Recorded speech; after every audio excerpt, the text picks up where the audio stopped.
Alright, hello everybody, this is GamingScot. We're going to play more Hand Fate 2. We've already started. We've selected the cards at the end of the last video. Now I'm just reading the objectives.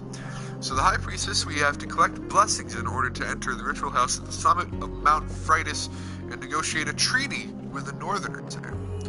So, tribute is gain blessings to increase your chances of success. Cool. Northern honor, do not expect to be welcomed by Northerners whilst treading in their lands. And there's a campfire. Survive Mount Priestess by restoring life at camp. Alright, so I'm not necessarily sure what to expect with the Northern honor. Well, I guess I know what not to expect. I should not expect to be welcomed. But yeah, anyway, so I'm assuming we're going to fight some Northerners. And we have to collect blessings to increase You find our yourself once again in the company of prayer and religion. How unfortunate. The High Priestess. So we already get 2 coins. Alright, boy, let's now go. Now it begins. Negotiations on behalf of the Empire. Already? We will see how that story ends. Alright, Malcliff has somehow roped you into traveling deep into the far north on a diplomatic mission. While I usually refrain from working for the Empire, since this one takes me further away from it, I've made an exception. It'll square my debt with General Brandstrom and help open many doors for you. What do you say? Let's ask him about some stuff. As you know, I have a... How can I help? As you know, I have a great many skills, but my swordsmanship is unlikely to hold up against Northern Raiders. I know no one else who is more up to the task. What about the leader of the Raiders? There are many clans dotted around, but the supposed leader of them all is the High Priestess who lives up there. Malaclips points to the top of the soaring mountain before you. What about your mission, Malaclips? General Brandstrom instructed me not to come back until I talk to the High Priestess of the North and offer the terms of the treaty. Alright, let's go, Malaclips. Excellent! Bring your sword and let me do the talking, says Malaclips. I brought plenty of supplies so we can set up camp when we get hungry. 25 food! Malaclips shares a tidbit as you commence your journey. The High Priestess is quite partial to blessings. If you could prove yourself worthy, we'd have a much better chance at swaying her in our favor. Collect at least 6 blessings before meeting the High Priestess. You grit your teeth and begin the ascent. My teeth are gritted. Be careful where one takes refuge, already. Even in the worst of storms. 10 life! With little warning, a snowstorm sweeps in from the north. The snow whips against you like shards of glass and obscures your vision. You struggle to find cover. Well, I don't think we want a huge failure, so we'll get a huge failure. The climb becomes unbearable. You seek shelter in a cave and desperately fight off the outside in front.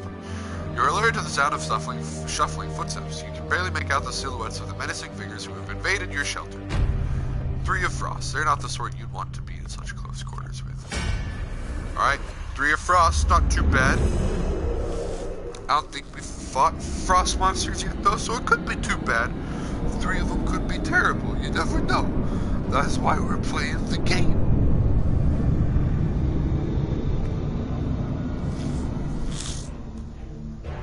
Are there Northerners?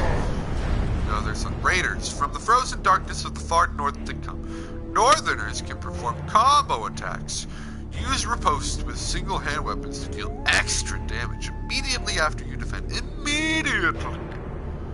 Don't let them hit me!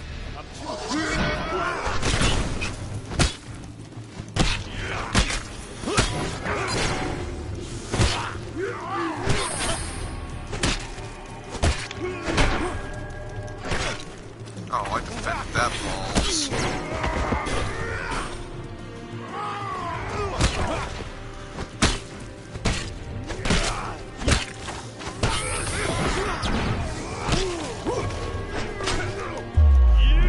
Oh, let's go.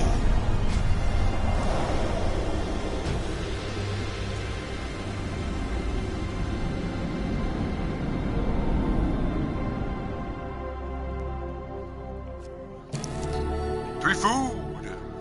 As the blizzard eases, the intruders make their escape. Malaclips forages for firewood, saying, "This log is dry enough. We can set up camp here for the night." Access to campfire at any time between encounters. The campfire can be used to consume food, trade, or review your mission. Yeah, let's camp and regain Campfires will always offer warmth and heat, but they also change with each challenge. Be prepared. I comment PC says, "I make the pilgrimage to the High Priestess, I mean you no harm." Without waiting for your approval, he slumps beside you and wants to stand by the fire. In my youth, I once fancied a northerner warrior. She almost cut off my head when I serenaded her. Malaclips plucks a mournful note on his lute. Young love, eh? Let's cook some food. Let's cook some more food. Let's cook a little bit more. There you go. Trade. The pilgrim offers what he can. What about a equipment, dog? I don't got enough gold for that. Alright, finish trading. Why do I want to change my appearance? Oh no! Not a loading screen. I didn't mean it. I just wanted to look at all the options.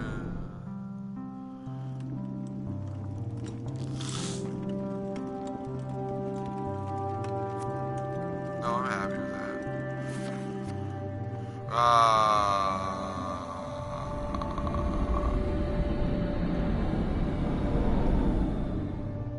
The only person online right now is Twitch Plays Pokemon, because they're always live. A review mission. Yeah, okay. Break camp, let's go. Sleep through the long cold night. In the morning you pack your things and continue your climb up the mountain. Let's go down here first. A lesson in caution awaits us all. God, first the blizzard, now an avalanche. Truly wild nature will not tolerate fury in its domain, unless it is its own. High up on the mountain, you see the silhouette of a man approaching through the heavy snow. He bellows through the warring wind. Who dares trespass to the sacred grounds of our priestess? Hidden raiders spring down the mountain with the dexterity of mountain goats. Alright, let's go, boys. Let's go. When I start this video, maybe around 12:40. So who knows? It seems like it could be a long one. We got a camp and everything. We got 25 food to start off the thing. So, could be a long one. Who dares venture? Not less than the elephants.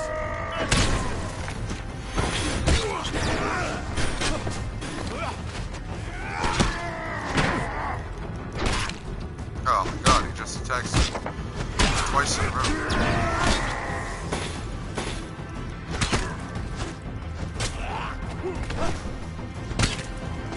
Get pooped. Oh, I just knocked him right over the edge. Die!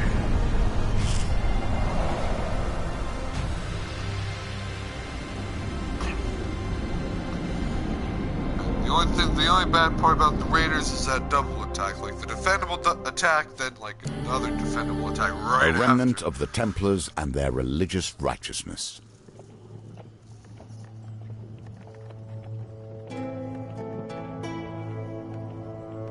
Yeah, let's go with the Cardinal Blade.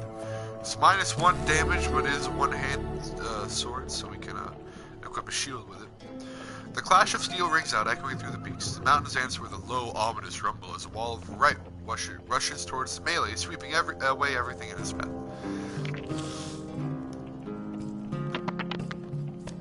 8! Oh god, I kind of want to re-roll all of them.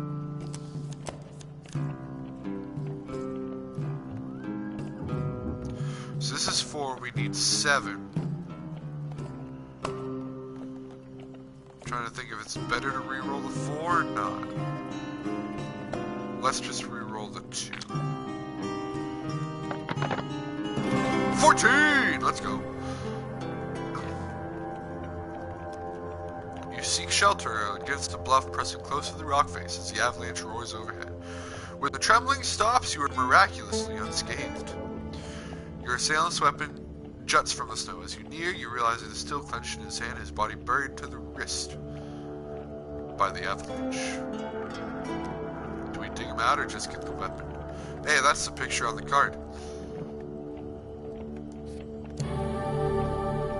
Hey, there we go. We have a cardinal blade. It does have a northerner riposte, so I think that's good, probably. Perform a powerful strike that causes knockdown to northerners. Okay, so yeah, that's a better card. You pry the weapon from the frozen hand and continue up the mountain before the raider has a chance to free himself. Oh, so he's not even dead. He's still alive in there. So cool.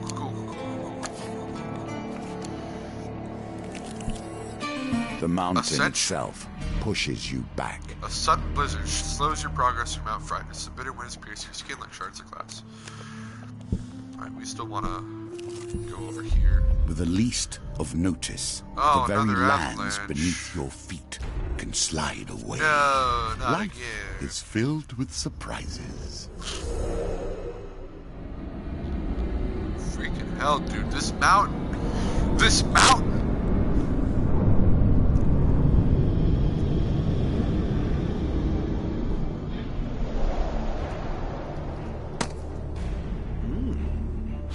What? Used to defend those in need. That's cool. The sword has a little... Not less than the amazing solar eclipse. Who assisted?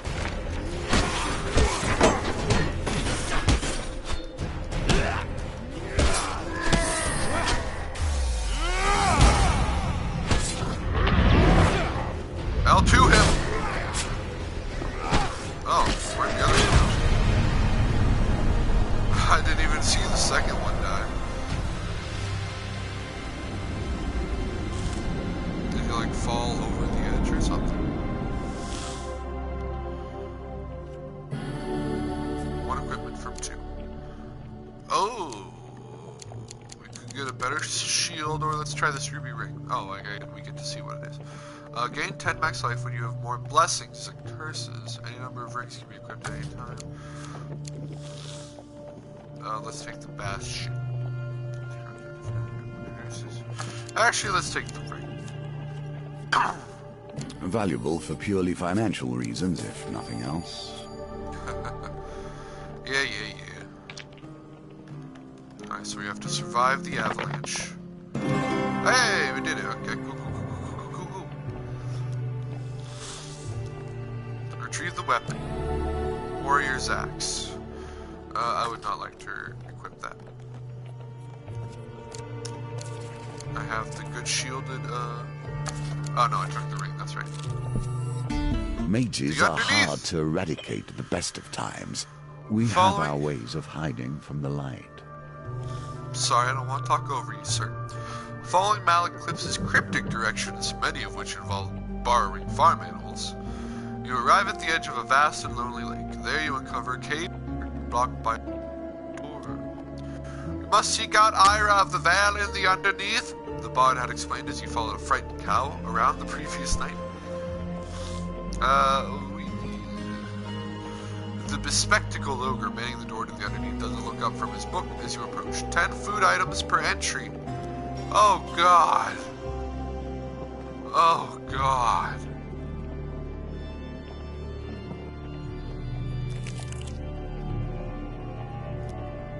Oh, I thought I'd have to lose 20 food. I thought it said 10 per entry. I was like 10 for me, 10 for Malaclips. Okay. A narrow tunnel takes you deep below the earth, opening into a vast limestone cavern. Twinkling on the edge of an underground lake lies a small shanty town. Red lanterns light likewise. Malaclips leads on. Welcome to the Underneath, coin slave. Since that bothersome Empire edict, we've had to hide away in places like this. This used to be quite the hub of activity.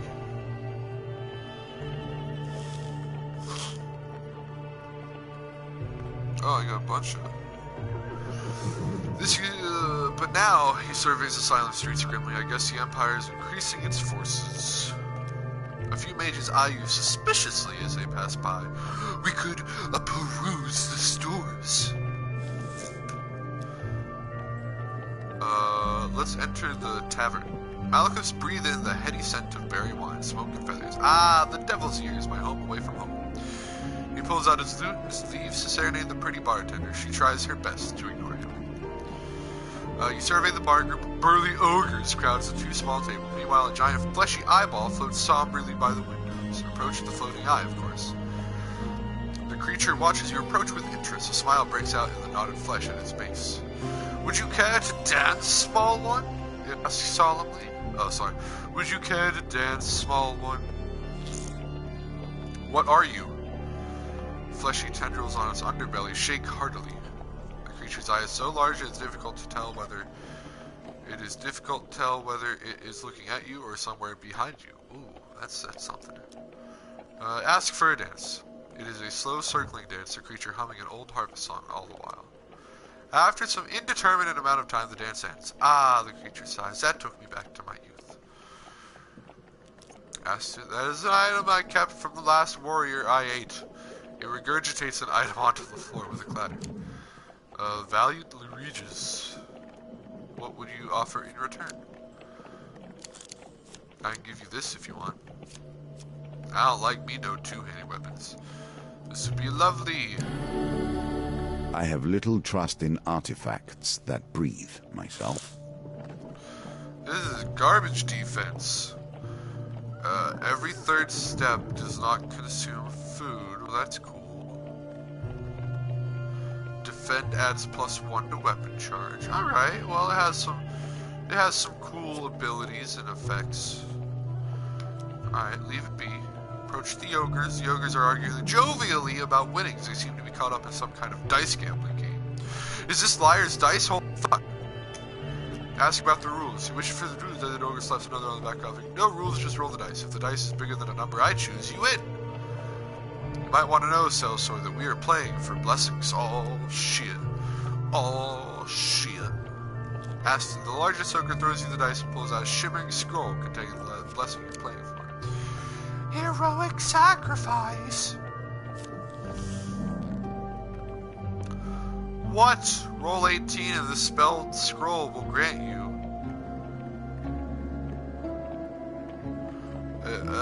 I'm assuming I only have 3 dice? Note this game isn't very fair.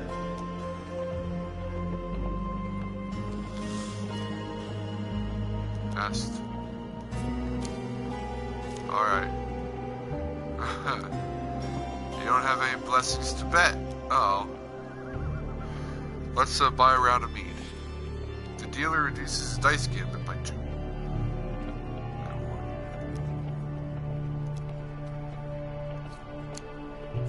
I still don't have anything to bet. I don't know. Fine! This mead makes our wretched hearts soft. Go on then, roll a 16. You can have it.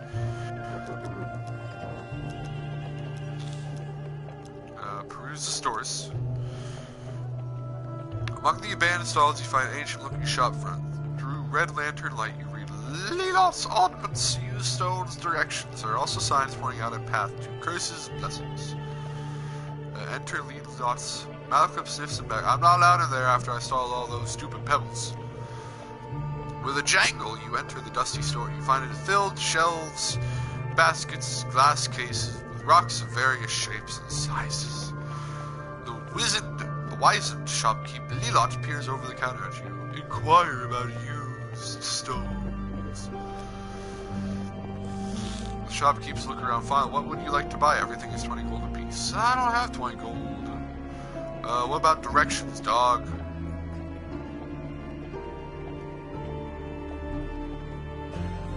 Ask where the nearest trader is. No blood. General store. Ah, that's cool. Alright, let's go back to Curse's Blessings. A sizable hill of colorful rags where you believe market with an elderly woman climbs from the pile. But you don't need either of them. I'll trade you all of them for the shiny rock. She offers what looks like a polished river pebble. I don't have any.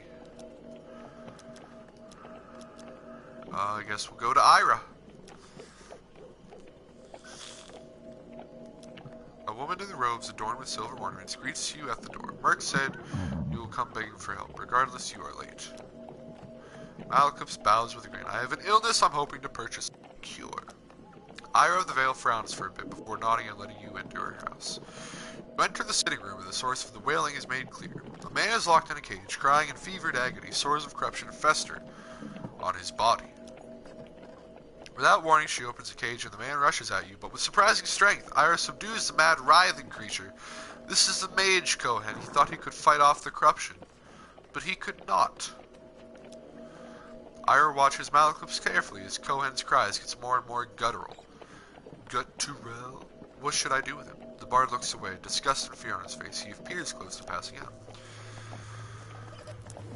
She nods before. Kill the mage or keep him locked up? Keep him locked up. Then you wait. Malekith makes a feeble joke about going to get some candied buns for the show, but a withering glance from Ira convinces him to stay.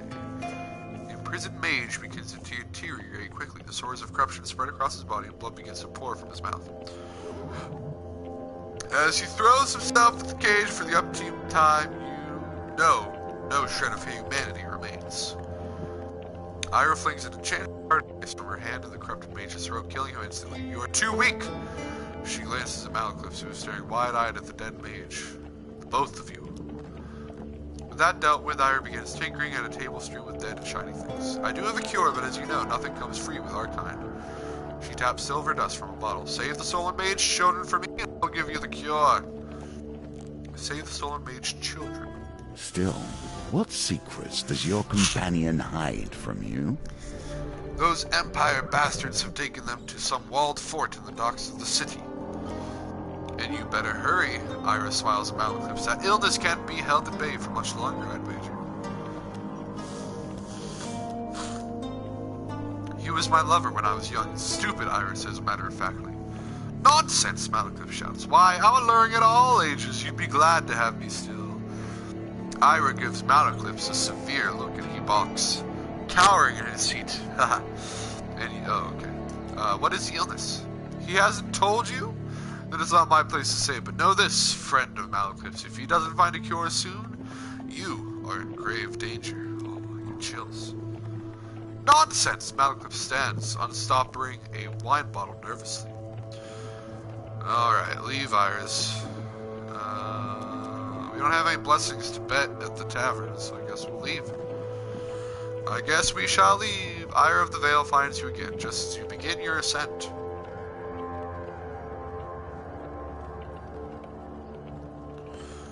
Hey, Ira, what's up? Mal, the bard turns around. You catch a glimpse of hope in his eyes. She avoids his gaze. Take the children to the madmen near Fortsford. They run an orphanage. I fear it is no longer safe here. Ah, the underneath is no longer safe. Sadness. What's here? Strange things still exist. Do you not see the beauty in this plant? High on a misty wonders mountaintop. still remain. Sorry. Treat it gently. Sorry. High on a misty mountaintop, you discover a vicious-looking plant. Its gaping mouth looks more than capable of shredding you to pieces. But at its base, you notice some unusual fruits. Food. If you throw something, you may be able to distract the savage mouth, thus allowing you to steal some fruit. Throw a piece of equipment. How about you take this cardinal blade? That's not what I'm wielding, is it? No, I'm wielding yeah, let's throw that. Let's throw it. Throw it. Yeah, throw it. You launch your cardinal blade at the creature. With a snap of its jaws, the item disappears. You pluck one of the fruits while it is distracted. The fruit is especially delicious, leaving you feeling refreshed and vigorous. Nice. Nice! The creature curls up to protect the remaining fruits as you leave the area. Alrighty. Now let's further up the mountain. We'll